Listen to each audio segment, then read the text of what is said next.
Hi everyone, welcome to Raj tutorial for the preparation of TET and DSC. ఈరోజు మనం discuss చేయబోయే topic వచ్చేసి పరిశీలన అభ్యసనము. మనము అభ్యసన సిద్ధాంతాలను గురించి మనము తెలుపుకుంటున్నామండి. అందులో భాగంగా మనం పరిశీలన అభ్యసనం గురించి దగ్గరికి వచ్చాము. దీన్ని సాంఘిక అభ్యసనం అని కూడా పిలుస్తారు. మీరు మన ఛానల్ని ఫస్ట్ టైం విజిట్ చేస్తున్న వారైతే కనుక మీరు సబ్స్క్రైబ్ చేసుకొని పక్కనే ఉన్న బెల్ ఐకాన్ని యాక్టివేషన్ చేయండి. అప్పుడు మీకు మన క్లాసెస్ అన్ని నోటిఫికేషన్ రూపంలో రావటం జరుగుతుంది. ఇక ఆలస్యం చేయకుండా టాపిక్లోకి వెళ్దాము. టాపిక్లోకి వెళ్ళే ముందు ఎప్పుడు చెప్పే చిన్న మాటే, మీరు ప్రతి ఒక్క వీడియోను లైక్ చేసి షేర్ చేయండి. అప్పుడే మన ఛానల్కి రీచ్ అనేది పెరుగుతుంది. ప్రీవియస్ క్లాసెస్కి సంబంధించిన లింక్స్ అన్నీ కూడా నేను మీకు డిస్క్రిప్షన్లో ప్రొవైడ్ చేస్తాను. మీరు అక్కడికి వెళ్ళి వినొచ్చు. అదేవిధంగా మీరు చూస్తున్న ఈ పీడిఎఫ్ని కూడా నేను మీకు డిస్క్రిప్షన్లో ప్రొవైడ్ చేస్తాను. మీరు అక్కడికి వెళ్ళి డౌన్లోడ్ చేసుకోవచ్చు. Okay right.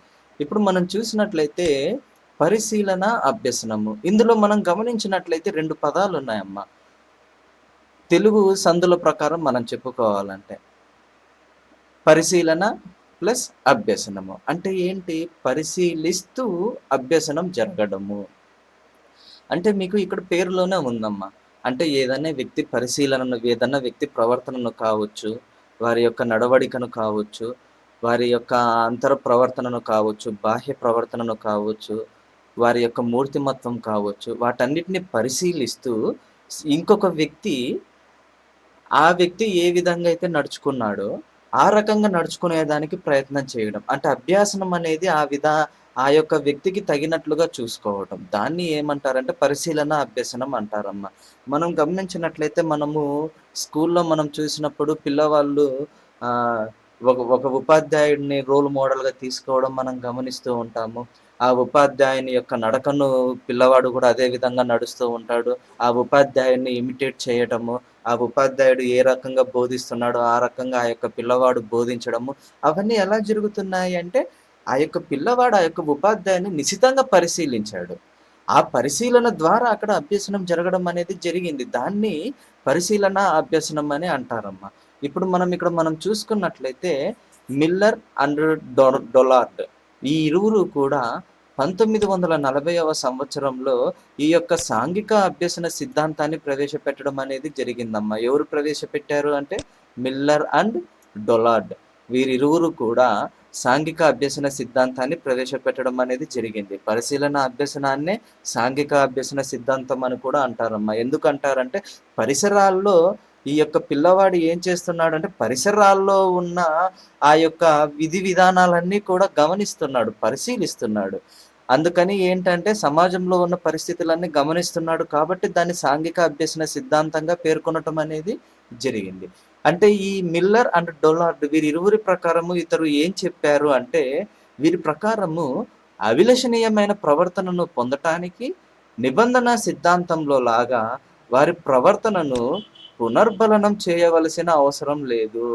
మనము నిబంధన సిద్ధాంతాలలో మనం గమనించాము. నిబంధన సిద్ధాంతాలు ఏంటి? శాస్త్రీయ నిబంధనము, కార్యసాధక నిబంధనము. శాస్త్రీయ నిబంధనంలో ఎవరు ప్రయోగం చేశారు? పావ్లోవ్ ప్రయోగం చేశారు. దేని మీద ప్రయోగం చేశారు? కుక్క మీద ప్రయోగం చేయటం అనేది జరిగింది. కార్యసాధక నిబంధనంలో వేటి మీద ప్రయోగం చేశారు? ఎవరు ప్రయోగం చేశారు? దాన్ని మీరు కామెంట్ రూపంలో తెలియచేయండి.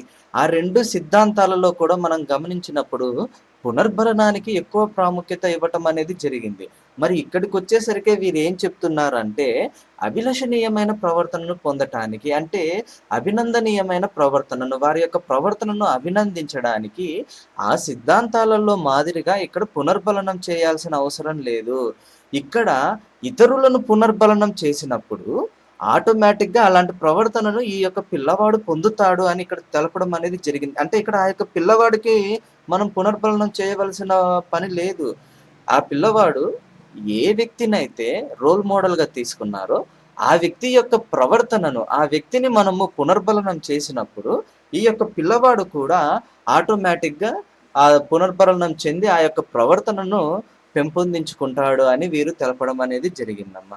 ఇంకా మనం చూసినట్లయితే ఈ యొక్క సాంఘిక అభ్యసనంపై ఎవరు పరిశోధనలు చేశారు అంటే బండూరా అండ్ వాల్టర్స్. వీరి ఇరువురు కూడా సాంఘిక అభ్యసనంపై పరిశోధనలు చేయటం అనేది జరిగింది. బండూరా ఏం తెలిపారంటే ఈ యొక్క పిల్లవారు వారి యొక్క ఎవరినైతే రోల్ మోడల్‌గా తీసుకుంటారో వారిని ఎలా తీసుకుంటారనే దాన్ని బట్టి వారు తదాత్మీకరణం చెందుతారు, అంతర్లీకరణం చెందుతారు అని తెలపడం అనేది జరిగింది. తదాత్మీకరణం అంటే ఏంటి అంటే, పిల్లవాడు ఏ ప్రవర్తననైతే సదరు వ్యక్తిలో గమనించారో, ఆ యొక్క ప్రవర్తనను పిల్లవాడు స్వీకరించి దానికి అనుగుణంగా నడుచుకోవటము. అదే మరి అంతర్లీకరణం ఏంటి అంటే, పూర్తిగా మనస్ఫూర్తిగా ఆ యొక్క ప్రవర్తనను తనలోకి స్వాగతించడం అన్నమాట. ఆ యొక్క వ్యక్తిని పూర్తిగా తనలోకి స్వాగతించడం. మనం గమనించినప్పుడు కౌమార దశలో వ్యక్తి పూజ అనేది ఎక్కువగా ఉంటుందమ్మా. ఉపాధ్యాయులను కొంతమంది చూసినప్పుడైతే ఉపాధ్యాయులను ఎంతగానో రోల్ మోడల్‌గా తీసుకుంటారు. మీకు ఏ సార్ అంటే ఇష్టం అంటే, మాకు మ్యాథ్స్ సార్ అంటే ఇష్టం అంటారు. మాకు సైన్స్ సార్ అంటే ఇష్టం అంటే సదరు ఉపాధ్యాయుడిని కూడా వారు రోల్ మోడల్‌గా తీసుకుంటారు. నాయకారాధన కౌమార దశలోనే ఈ యొక్క వ్యక్తి పూజ ఆ యొక్క సారు గురించే ఎక్కువగా ఆలోచిస్తుంటారు. ఆ యొక్క సారులాగా మేము మారాలి. ఆ యొక్క సార్‌కి మేము కనపడాలి. సారు చెప్పిన పనులన్నీ మేము చేయాలి అని ఈ రకంగా పిల్లవాళ్ళు ఆలోచన చేయటం అనేది జరుగుతుంది. ఆ యొక్క కౌమార దశలో ఏం జరుగుతుంటే ఆ యొక్క వ్యక్తి పూజ, ఆ యొక్క నాయకారాధన ఉండటం వల్ల వారు అభిలషణీయమైన ప్రవర్తనను ఏ వ్యక్తినైతే వారు స్వీకరిస్తున్నారో వారిని అంతర్లీకరణం చేసుకుంటారు, తదాత్మీకరణం చేసుకుంటారు అని బండూరా తెలపటం జరిగిందమ్మా. అదే విధంగా మనం చూసినట్లయితే వీరిరువురి ప్రకారం ఎవరి ప్రకారము బండూరా అండ్ వాల్టర్స్ ప్రకారము పునర్బలనం లేకపోయినప్పటికీ ఇతరుల ప్రవర్తనను పునర్బలనం చేయటం ద్వారా అభ్యసించవచ్చునని తెలిపారు. వీరు కూడా మిల్లర్ అండ్ డొనాల్డ్ చెప్పిన ప్రకారమే చెప్పారు. ఏమని చెప్పారు? ఇక్కడ సదరు వ్యక్తికి మనము పునర్బలనం చేయకపోయినా ఆ వ్యక్తి ఎవరినైతే రోల్ మోడల్‌గా తీసుకున్నారో వారి యొక్క ప్రవర్తనను మనం పునర్బలనం చేసినప్పుడు ఈ దీన్ని కూడా దాన్నంతటిని ఈ యొక్క సదరు విద్యార్థి గమనిస్తూ ఉంటాడు, పరిశీలిస్తూ ఉంటాడు కాబట్టి అభ్యసనం అంటే ఏంటి? ఆ యొక్క ఉపాధ్యాయుడిలాగా మారాలి, ఆ యొక్క వ్యక్తిలాగా మారాలి, ఆ యొక్క వ్యక్తి యొక్క ప్రవర్తనను నేను పెంపొందించుకోవాలి అని అభ్యసనం అనేది జరుగుతుంది అని బండూరా అండ్ వాల్టర్స్ తెలపడం అనేది జరిగిందమ్మ. ఇప్పుడు మనం గమనించినట్లయితే బండూరా సాంఘిక అభ్యసనాన్ని ఒక ప్రక్రియగా భావించారమ్మా. ఏంటి అని మనం చూసుకున్నట్లయితే అందులో ఉండే స్టెప్స్ ఏంటి అంటే నంబర్ 1 అవధానము, నంబర్ 2 ధారణ, నంబర్ 3 పునరుత్పాదకము, నంబర్ 4 పునర్బలనము. ఇప్పుడు అవధానము అంటే ఏంటి అనేది మనం చూసుకుందాము. ఇప్పుడు ఈ నేర్చుకునే వ్యక్తి ఎవరైతే ఉన్నారో, నేర్చుకునే విద్యార్థి ఎవరైతే ఉన్నాడో తన యొక్క పరిశీలన ద్వారా ఆ యొక్క ఇతరుల ప్రవర్తనలో భిన్నంగా ఏదైతే ఉందో అంటే అందరితో సమానంగా కాదు. ఇతనికి నచ్చింది. ఇతను ఏదైతే కోరుకుంటున్నాడో ఆ భిన్నమైన ప్రవర్తన ఏదైతే ఉందో దాన్ని నమూనాగా ఎన్నుకోవటం అనేది జరుగుతుందమ్మా. ఈ ఎన్నికలో కూడా ఈ యొక్క విద్యార్థి యొక్క అవసరాలు కావచ్చు, ఈ యొక్క విద్యార్థి యొక్క ఆసక్తి కావచ్చు, ఈ యొక్క విద్యార్థి యొక్క ఆత్మవిశ్వాసం కావచ్చు, ఈ 3 కూడా మొదలైనవన్నీ కూడా ప్రభావితం చేస్తాయి ఆ యొక్క నమూనాను ఎన్నుకోవటంలో. అప్పుడు ఏం జరుగుతుంది అంటే ఈ యొక్క విద్యార్థికి దేని పట్ల అయితే ఆసక్తి ఉందో, ఏ ప్రవర్తన పట్ల ఆసక్తి ఉంది, ఈ విద్యార్థికి ఏదైతే అవసరం ఉందో, ఈ యొక్క విద్యార్థి యొక్క ఆత్మవిశ్వాసం ఏదైతే ఉందో దాన్ని తను ఏ వ్యక్తినైతే పరిశీలిస్తున్నాడో ఆ యొక్క పరిశీలిస్తున్న వ్యక్తిలో ఉన్న ప్రవర్తనను భిన్నంగా కనపడుతుంది కాబట్టి దాన్ని నమూనాగా ఎన్నుకోవటం అనేది జరుగుతుందమ్మా. ఇప్పుడు ఏం జరిగింది అంటే ఆ యొక్క నమూనాను ఎన్నుకున్నాక దాన్ని అతను మనసులో నిలుపుకోవాలి. దాన్ని ఏమంటారంటే ధారణ అని అంటారు. సాధారణంగా మనం గమనించినట్లయితే అనుకరించబడే వారి స్థాయి ఎలా ఉంటుంది అంటే అనుకరించే వారి స్థాయి కన్నా ఎక్కువగా ఉండటం అనేది మనం గమనిస్తాం. ఇక్కడ మనం చూసినట్లే చూడండమ్మా. సాధారణంగా అనుకరించే వారి స్థాయి కంటే అనుకరించబడే వారి స్థాయి ఎక్కువగా ఉంటుంది. అంటే ఏంటి అంటే ఇప్పుడు మనం చూసుకుందాము. విద్యార్థి ఒక ఉపాధ్యాయుడిని రోల్ మోడల్‌గా తీసుకున్నాడు. ఆ యొక్క ఉపాధ్యాయునిలో ఉండే ప్రవర్తనను రోల్ మోడల్‌గా తీసుకున్నారు. ఇక్కడ ఏమవుతుందంటే ఇక్కడ విద్యార్థి ఎవరు అంటే అనుకరిస్తున్నాడు. విద్యార్థి అనుకరిస్తున్నాడు. అనుకరించబడేది ఎవరు అంటే ఉపాధ్యాయుడు. అంటే ఇక్కడ ఉపాధ్యాయుని స్థాయి ఎక్కువగా ఉంది. విద్యార్థి యొక్క స్థాయి ఉపాధ్యాయునితో పోల్చినప్పుడు తక్కువగా ఉండటం అనేది జరిగిందమ్మా. ఇప్పుడు మనము ఈ విద్యార్థి ఏ ప్రవర్తననైతే పరిశీలించాడో, దేన్నైతే నమూనాగా ఎన్నుకున్నాడో దాన్ని మనసులో నిలుపుకోవాలి. దాన్ని ఏమంటారు అంటే ధారణ అని పిలవటం జరిగిందమ్మా.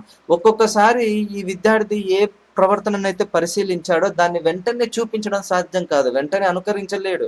అలాంటప్పుడు ఏంటంటే ఆ ధారణ అనేది ఎక్కువ రోజుల పాటు ఉండేటట్లు జాగ్రత్త పడతాడనమాట. ఇప్పుడు మనం గమనించినట్లయితే ఉదాహరణకు ఒక పిల్లవాడు మహేంద్ర సింగ్ ధోని గారిని రోల్ మోడల్‌గా తీసుకున్నారు. అంటే అతనిలో ఉండే ఆ యొక్క నాయకత్వ లక్షణాలను కావచ్చు, ఆ యొక్క కూల్ మైండ్ సెట్‌ని కావచ్చు గమనించాడు.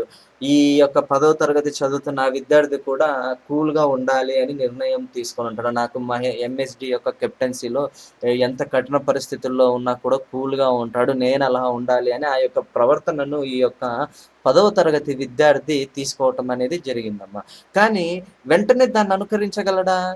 అనుకరించలేడు. ఎందుకు? ఆ యొక్క క్రీడా మైదానంలో ఎప్పుడైతే అడుగు పెడతాడో ఈ యొక్క 10వ తరగతి విద్యార్థి అప్పుడు ఏంటంటే ఎంఎస్‌డి గారిని ఊహలోకి తీసుకొని వారి యొక్క ప్రవర్తనను గుర్తు చేసుకొని అప్పుడు ఏంటంటే అక్కడ ఆ యొక్క క్రీడా మైదానంలో వ్యక్తపరచడం అనేది జరుగుతుంది. అందుకే ఏంటంటే ఒక్కొక్కసారి ఈ యొక్క పరిశీలించిన ప్రవర్తన ఏదైతే ఉందో ఆ యొక్క పరిశీలించిన ప్రవర్తనను వెంటనే అనుకరించలేరు. దానికంటూ కొంత సమయం కావాలి.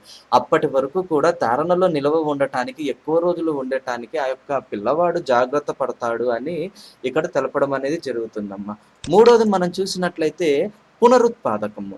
పునరుత్పాదకము అంటే ఏంటి అంటే వ్యక్తి పరిశీలించిన ప్రవర్తనను ధారణ చేసుకున్న తర్వాత మళ్ళీ అలాంటి ప్రవర్తనను ప్రదర్శించడమే పునరుత్పాదన. అంటే ఇక్కడ ఏంటి పునరుత్పాదకము.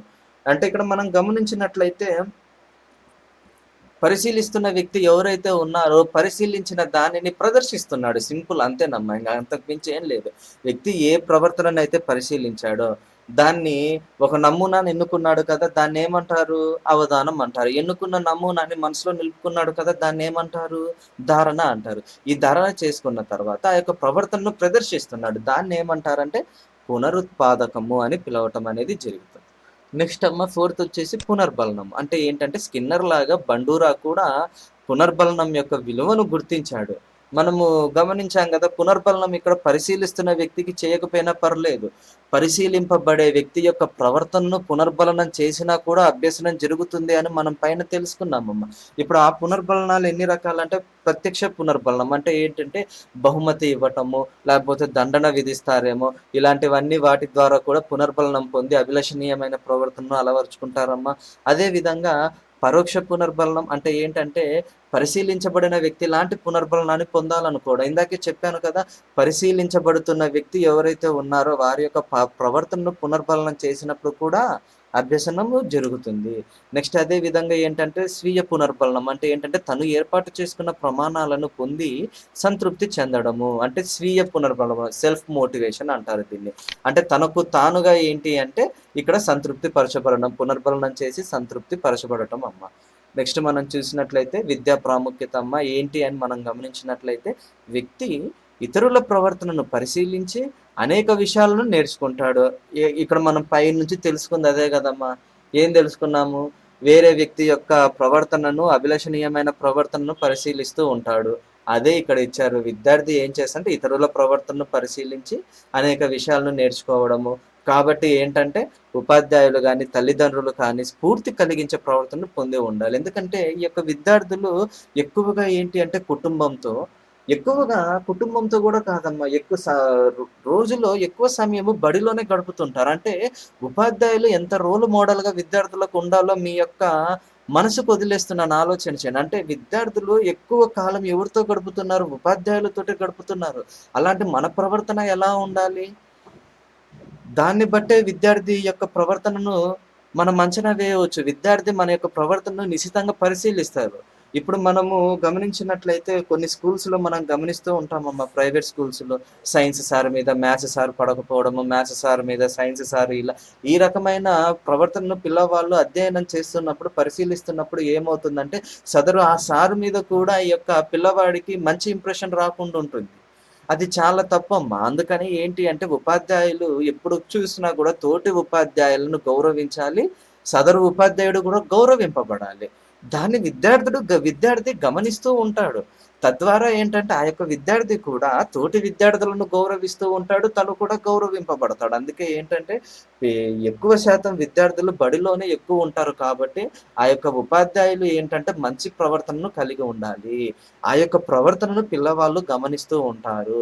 తద్వారా ఏంటంటే ఆ ప్రవర్తనను పిల్లవాళ్ళు కూడా అలవరుచుకుంటారు. అందుకని ఏంటంటే మనం చాలా జాగ్రత్తగా ఉండాలమ్మా స్కూల్లో. ఎప్పుడైనా కానీ మన యొక్క ఇంటి కష్టాలు కావచ్చు, ఫ్రస్ట్రేషన్స్ కావచ్చు, ఫ్యామిలీ ప్రాబ్లమ్స్ కావచ్చు, ఏయి ఉన్నా కూడా స్కూలు బయట వరకే.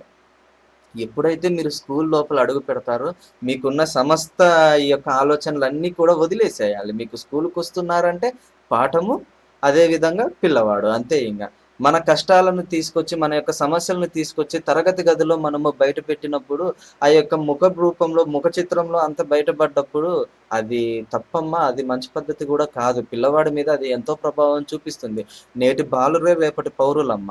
అది మనం గుర్తుంచుకొని మన సమస్యలు ఏయున్నా కూడా అది తరగతి గది బయటే వదిలేయాలి. తరగతి గది లోపలికొచ్చినప్పుడు మన ప్రవర్తన ఏదైతే ఉందో అది విద్యార్థులు మనల్ని రోల్ మోడల్‌గా తీసుకునేలాగా మనం ఉండాలి. దాన్ని మీరు గుర్తుంచుకోవాలమ్మా. నెక్స్ట్ మనం చూసినట్లయితే అలా ఉన్నప్పుడు ఏం జరుగుతుంది? ఆమోదయోగ్యమైన ప్రవర్తనను విద్యార్థులు ప్రదర్శించేలా తోడ్పడుతుంది. అంతే గదా! ఉపాధ్యాయుల్ని రోల్ మోడల్‌గా తీసుకుంటారు. మంచి ప్రవర్తనను పెంపొందించుకుంటారు. అది ఒక ఆమోదయోగ్యమైన ప్రవర్తన. ఆ యొక్క ప్రవర్తన విద్యార్థులు ప్రదర్శిస్తారు సమయం వచ్చినప్పుడు. నెక్స్ట్ మనం చూసినట్లయితే విద్యార్థుల్లో ప్రేరణను పెంపొందిస్తుంది. అదే విధంగా సొంత ప్రమాణాలను ఏర్పరుచుకొని వాటిని సాధించేలాగా తోడ్పడుతుంది. ఇది ఈరోజు క్లాస్ అమ్మ. మీరు ప్రతి ఒక్క వీడియోని లైక్ చేసి, షేర్ చేయండి. అప్పుడే మన ఛానల్‌కి రీచ్ అనేది పెరుగుతుంది. I am signing out. By by.